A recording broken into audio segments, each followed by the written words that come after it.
17th of November, 1973. Frost rims the courtyard stones. Karl Neumann lifts the coal hatch. He is an East German physicist. In his coat, a single reel of magnetic tape, he says, holds data from a new radar calibration project. His goal is the West. He waits with the hatch half open, counting the space between a patrol's boot falls beyond the gate and the rise of a neighbor's radio through the wall, so their noise can cover his move. Metal scrapes. Cold air spills up. If he mistimes it, a shout will follow. If he gets it right, he will be under the yard before anyone knows. He had been moved onto the radar calibration team after 1971 because he was steady with instruments and patient with repetition. Test days put him in a windowless room with oscillators, time bases, and plots of rising and falling lines. Schedules lay open on the lab board, so he knew when each range test would run and which antenna field would be live. As the project grew, the requests did too. More precision, more hours, more cross-checks that linked his work to guard units he never saw.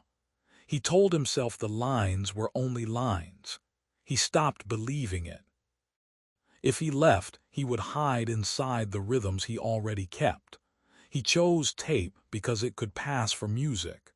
Paper drew desk checks and signatures. Metal brought the handheld detectors that stayed past the doorway. A small reel kept in a coat pocket looked like a home recording. He listened to the lab's own sounds through the headphones, tone sweeps sliding like scales, oscillator hum that sat like a drone, relay clicks that ticked in time, and shaped them into tracks that could be mistaken for a rehearsal. He set markers with a dull pencil. The time code would read as a conductor's count. The sweep ladders would pass as warm-ups. The patterns he needed were there, between the noise and the frame lines, if someone knew to listen. He took his lab notebook and rewrote it in flat words. Entries that once had technical terms became bland phrases about maintenance checks and lunch breaks. The real values, offsets, drift numbers, dial positions, moved to the reel. Each track carried a pattern and a time. In the book he left small delays, vague references, the sort of notes that would bore an inspector. Because the desk check looked for lively detail, he made the pages gray. He kept ink consistent in one color with clean margins, so the book felt like office air. He had watched his building for years, but now he measured it. The rear stairwell ended over a coal cellar, once used, now ignored except in winter. The floor there was rough and dark. Against the back wall, older bricks looked thin. Behind that was a crawl space that ran low under the courtyard and met the outer wall. He found where the mortar flaked with a fingernail. He tested the air with a match to see which way the draft pulled. He bought a hand lamp that ran quiet, one tin cup, and a short pry bar. He slid them into the cellar in separate nights, coming back with black dust on his palms only once, when he had misjudged the crumb of the joint. He hid the dust in the coal sacks and shook the sacks like he was rearranging fuel. He had considered a checkpoint. He watched a crossing from a tram window and counted how often the guards waved people on. After an arrest in September, lines grew longer on weekends, and men with clipboards stood closer to the booths. The local bulletin board began to carry more notices about controls, and he heard from a colleague about random bag searches near the river. Because of that, the risk had changed shape. He could no longer trust a lucky path through a crowd. Underground, beneath his own floor, no one else set the pace, and he only had to manage his own noise. The tunnel meant hours of dirt and pain in his shoulders. It also meant no eyes. He told no one. A handler would bring a second pattern, and a second pattern drew a second mistake. He limited even small contacts. He bought water in small bottles from shops that did not know his face and carried them home in different bags. He left a coat, the lamp, and one wrapped loaf in the cellar, not all at once, but one per week. The coat hung from a nail behind the coal scuttle, under a spare shelf. The lamp sat inside an old bucket. When a neighbor in the stairwell asked why the coal man had come twice in a month, he felt his throat tighten. He nodded, took the next sack off the truck, and carried it upstairs for the neighbor while he still had breath. The act gave him a reason for the dust under his nails. It also told him the timing was starting to show. He moved his next drop to a day when the stairwell smelled of soup and radios were loud. He mapped sound to steps.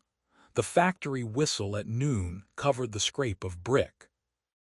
The tram at dusk ground under the gate hinge and shook the building for a breath. Across the courtyard, a widow played her station loud at the top of the hour. He used the news theme to lift a latch. He wrote nothing of this down. He ran the sequence in his head until he could feel the intervals without counting. He did 2 short tests. Down, up, at times when no one looked for him, just enough to prove he could get the hatch open, close it again, and leave no mark someone else would notice. In the lab, a maintenance bulletin appeared that mattered more than any rumor. A grid test would roll over his district one evening, in stages. Cameras and hallway lights would flicker in short windows while feeds switched to backup. The notice gave a range of minutes, not a guarantee. He stood at the board longer than he needed to, as if reading the same line twice. He aligned that window with the calibration cycle he knew best. An overnight run would keep his name in the lab roster past midnight. His absence at his own door would then fit the hours when the building's eyes looked away. That is where the plan settled. On a night when instruments hummed without him and the district went dim in brief breaths, he would move, measured by machines he understood. The rest would be the work of his hands, in a cell beneath his stairs, under walls he had already learned by touch. He leaves the flat with the kettle beginning to sing and the radio low. Steam ghosts the window and makes the room look lived in from the courtyard. The set hums with a late program he knows runs past the hour, a slow voice and strings that will flatten into noise through the wall. On the hall chair he leaves a sock with a needle partway through, the needle pointing back into the tin he carries. The tin is small, with a lid printed for sewing supplies. Neighbors have seen it in his hand in daylight when he fixed cuffs. Now it holds the reel wrapped in a dishcloth and a pencil stub he blunted on purpose. He locks the door and pockets the key as he has 100 nights, then walks down with his head a little bowed, as if he meant to empty ashes. He sets his shoulders to the pattern he has been rehearsing. Move at the news theme, pass the first landing on the footfall he knows from the patrol, time his breath to keep the body quiet. He works the coal hatch open by feel and closes it above him until only a sliver of stair light shows. The cold below has a smell like old iron. His hand finds the first step, then the next. He counts them with the pads of his fingers against the wall, not aloud, only in the rhythm he keeps when he moves alone. The lamp stays dark at first because light leaks through slats. There is grit under his nails that grates on wood. When the last dim slice of stair light is gone, he lets the lamp come on low. The beam makes a tight circle that eats the cellar edges and leaves them floating. He moves because the substation test will shorten camera coverage on the far side of the courtyard, and the window is only a strip. If he misses it by even a minute, the camera on the gate will stop flicker and hold steady again. He sets the pace he measured from the lab notice and the tests he ran in his head. He does not have extra time to be careful. He has only the exact time he earned. At the back wall, he finds the row of thin bricks he has learned by touch. The mortar gives under his thumb as it did on the nights he pressed it and left it a bit softer. He slips into the gap he has widened over months with a patience that had to look like chores. The lamp fogs from his breath. He cups the glass and wipes it with his cuff, then sets the light nearer the dirt so the air in front of him will not mist it again. The tin rides in the crook of his elbow. The other hand carries the wrapped screwdriver like a dull chisel. He can feel the looseness in the seam he made along the crawl space, and knows how much brick is left because he felt each piece with his own wrist before he set it aside under coal. He has told no one, so no one will come if he makes a noise he cannot explain. That is the calculation. The only help he has is how well he knows these surfaces. Above him there are voices and a scrape. Two men are close, talking about a latch and whether someone left it set. The words drop in pieces through wood and snow. He stills. He sets his palm heavy on the tin to stop a rattle, presses his breath into his scarf, and runs the slow count he practiced against the pattern of the courtyard. When he hears the talk move away toward the gate, he adds 2 more numbers to the end of the count because people often turn back. When the step sounds blend into the far side and the radio in his room swells, he lets his muscles move again. He inches forward and feels the margin of time shorten around him. The test will end. The board did not promise long. He advances arm by arm, always keeping a shoulder and a knee against the wall where the ground is firmer. He learned that from a work site in his childhood where a sand pile cracked under boots. He has carried that caution for years. Here it matters because the ceiling is low and there is no space to lift a collapse off his back. At each turn he drags the pencil once along a brick at knee height, a soft scrape meant for him on the way back if the push fails, and he has to retreat in bad air. The ground angles under his ribs and he feels the slope change. The drain line he wants should run to his left, a path deeper under the outbuilding near the gate. He presses his shoulder into the cold and lets his body test the void beyond the face of the wall. He kills the lamp for a breath and listens. The courtyard above quiets into the little noises he knows. A cat skitters across loose grit near the shed. The claws tap in a way that tells him the surface is not far above this chamber. He maps the sound to his plan and keeps going. The tin snags. It catches on a splinter of wood or a rough edge he did not see, and the shock runs into his elbow. He has to back his hand out of his coat sleeve to get the reach he needs. His fingers go numb in the cold air. He holds the wrapped reel against the dirt with his wrist so the dishcloth does not slide, and works the tin free by feel. The lid sighs a little, and he presses it down again with his thumb to keep it quiet.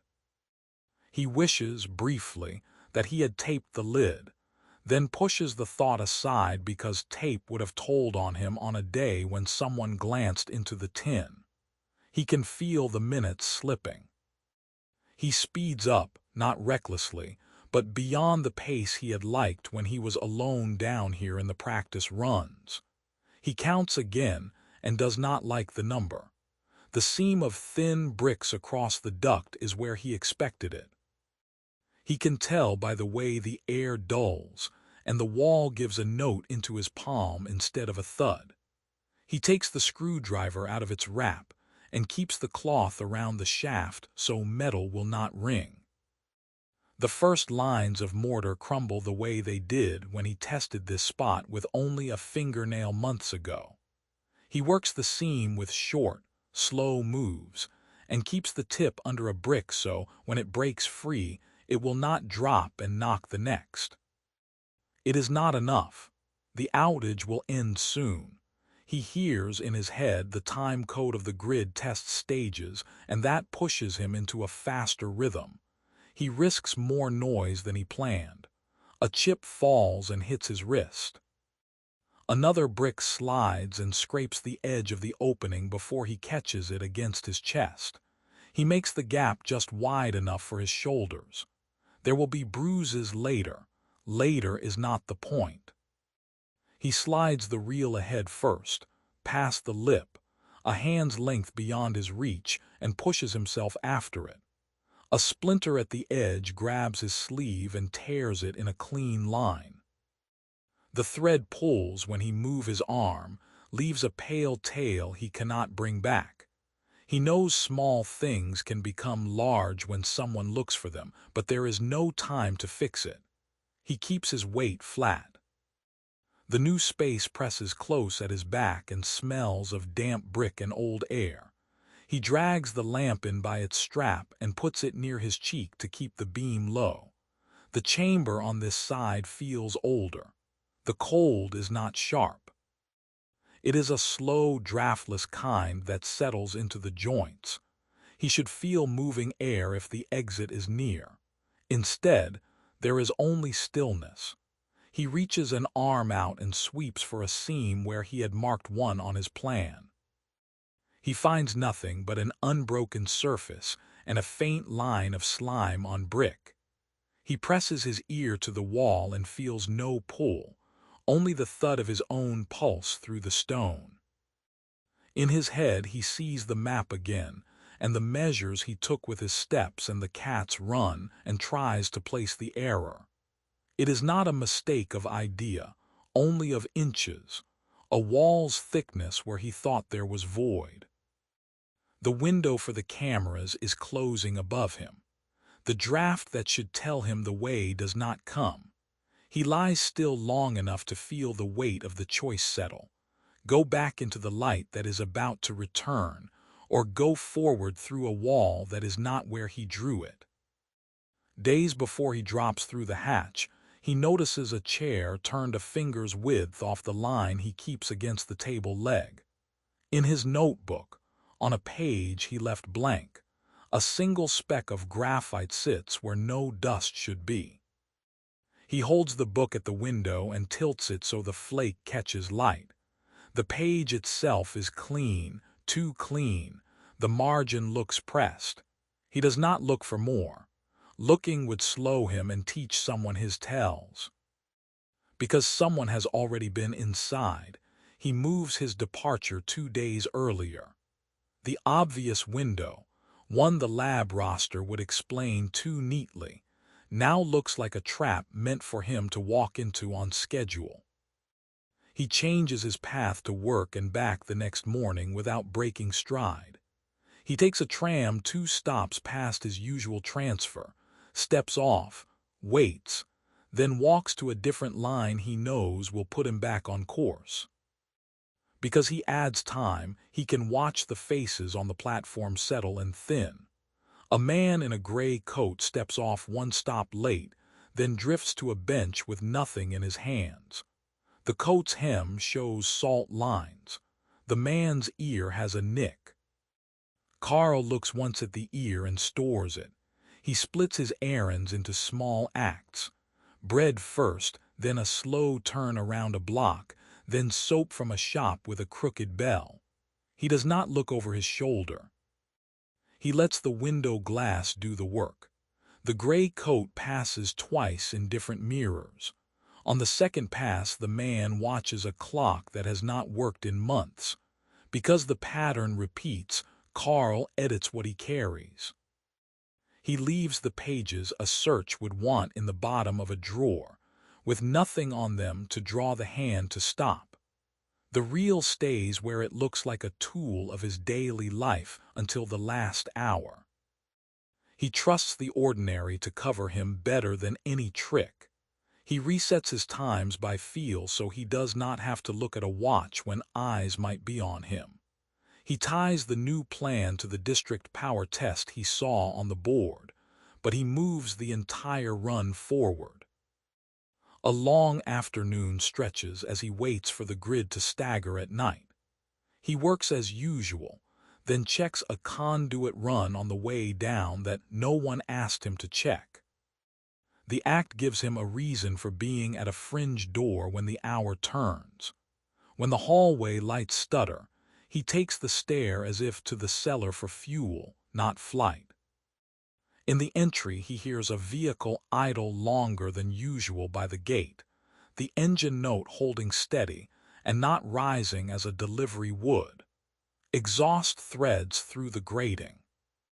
Because his plan depends on quiet air and short eyes, he waits an extra count under the hatch. The idle continues. The lights falter again. He drops.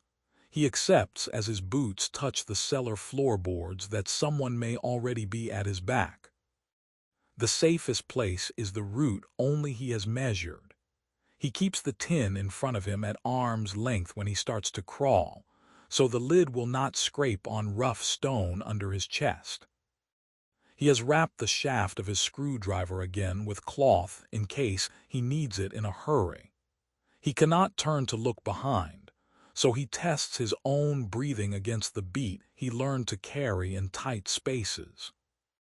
He lets the lamp burn low enough to keep the circle small. The crawl runs as he mapped it, shoulder to wall, knee to the firmer side, weight spread so the skin holds like a raft. A clatter lands above him like a latch dropping in a metal tongue. He stills and presses his forehead to a cold brick to quiet the urge to lift. Voices follow. They are flat and too many for a neighbor's talk. He cannot pick words. He senses pace in the rhythm, a call-in dancer that sounds like names checked off a list. He feels the sound through the wood, not with his ears.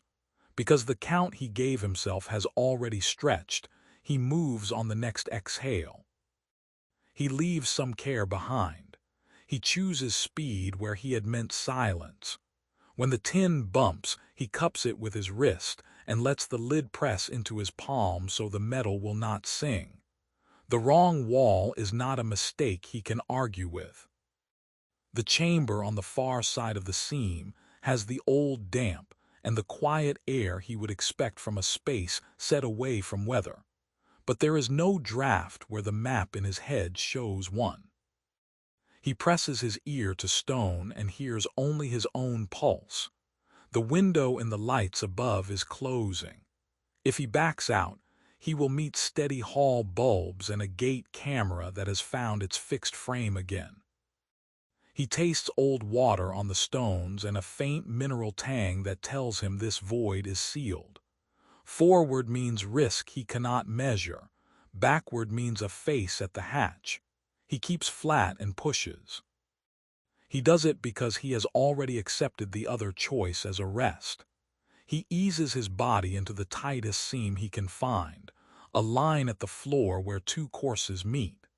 His sleeve thread, torn earlier, snags and goes. The arm moves freer after. He tries to think like water, take the lowest path, look for the slowest line. The air warms half a degree against his cheek, or he believes it does. He lifts the lamp just enough to see grit shine, then douses it to keep his world small. He sets the reel beyond his reach again, a hand's length like before, and follows it with his shoulders until the weight of the upper stone spreads across his back like two hands. His breath becomes the only metronome he can trust. He keeps the tin from tapping and moves until the stones feel different under his ribs. Then the crawl narrows in a way he did not draw. The tunnel begins to eat light instead of reflecting it. After that night, a neighbor reports sounds below the stairs and a smell of cold iron that did not come from the coal. An entry notes a response. A team comes with boards and lamps and a coil of line. The first photographs in the file show the hatch up and the cellar swept of loose dust by many hands. They log a tunnel cut from Karl's cellar into a service void used long ago for heat. The description is calm and spare. The void ends in a wall with no draft. They find no body and no fresh prints beyond the last turn. A single reel of magnetic tape lies near that bend, close to the seam he cut. Its flanges carry cold dust and a thin smear of damp. The log marks the object, bags it, and moves on.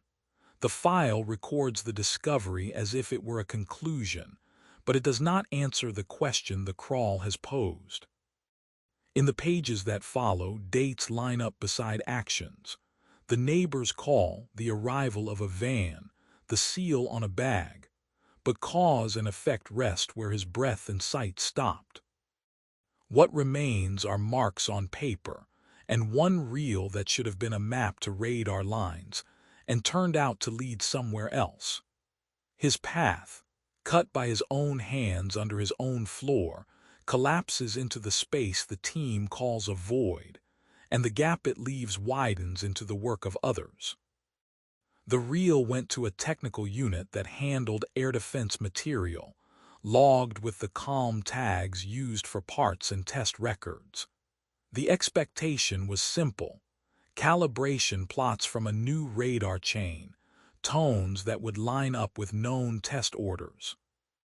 When the first pass ran, they heard layered sweeps, then room hum that sat like a low cloud, then on one track, a child's song so soft that it seemed accidental.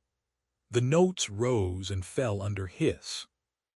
The file shows the analysts checked their gear, ran the speed again, and tried a different head. The same sounds returned. What he had carried in his coat did not start by showing a weapon. It started by sounding like a life. They found oscillator ladders in the mix, the same frequencies he would have set at his bench. But the order did not match the project's test cycle. When they set the tape's tones against the lab roster, the match dropped into place beside the cleaning crew's route through his building. Tuesday morning tones sat where the floor warden's wet mop would pass. Saturday runs lined up with buckets on the stairs. Between these pieces lay thin beds of near silence where only a faint mains hum lived. Comparison with the district street phases put those hums onto specific building lines. The tape did not track the radar's seas. It tracked the power that fed the ears in his walls.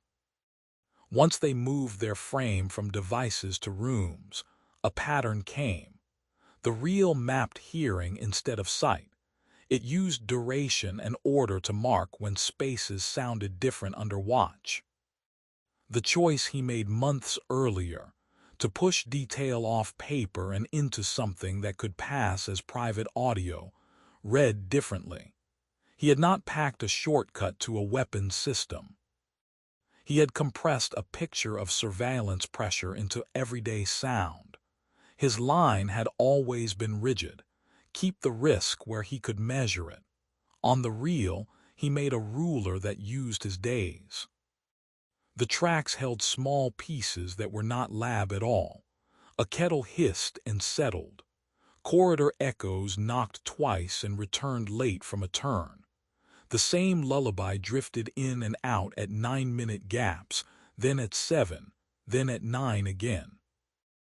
When the unit stepped the tracks onto a timeline, these domestic notes sat where he had once timed his movements under the cover of radios and whistles. He had set his own reliable noises as markers.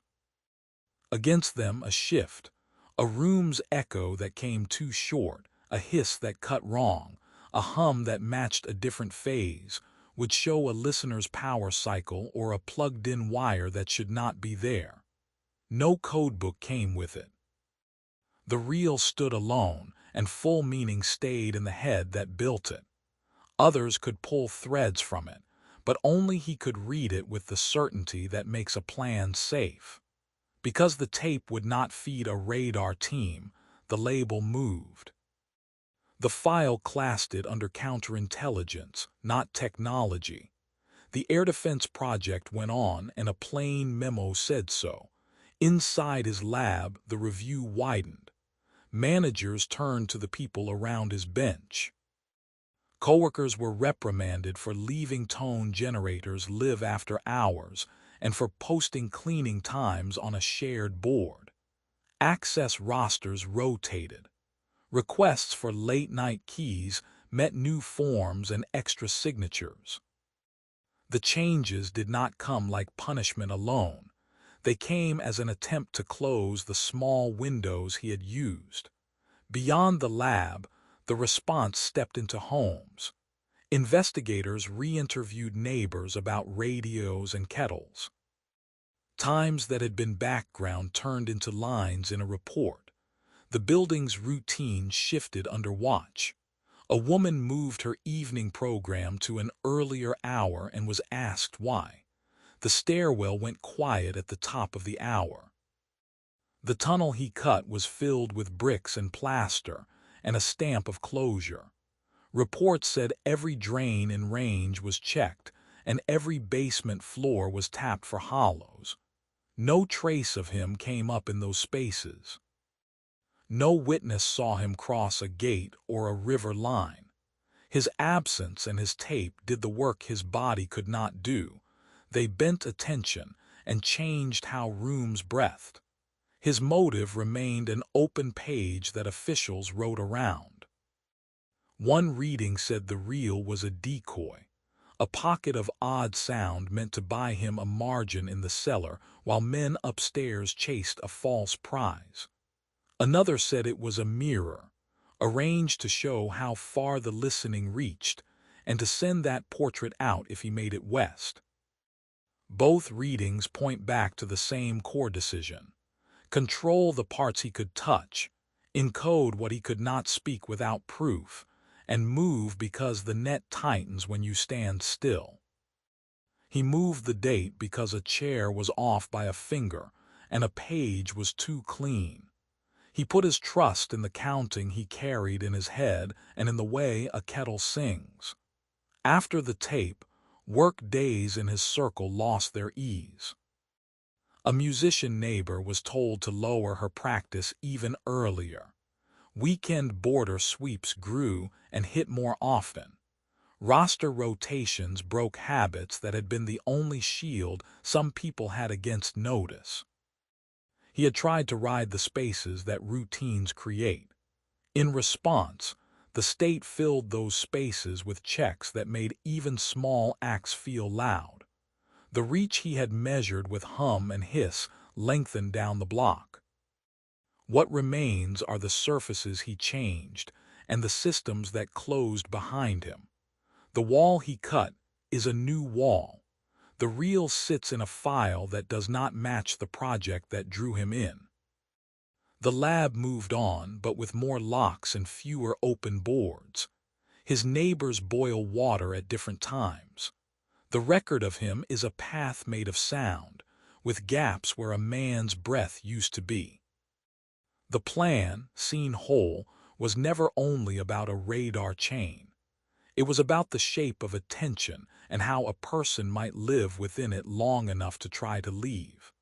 He vanished at the seam he drew, and the city around that seam learned to listen harder. The hatch is closed, the cellar bricked, and the reel rests in a file. Neighbors lower their radios at night. The lab's tones resume on a changed schedule. No final sighting closes his line. What survives is a pattern of choices that altered the routines around him. One man's vanished breath changes how a city listens to itself and how a defense program keeps time.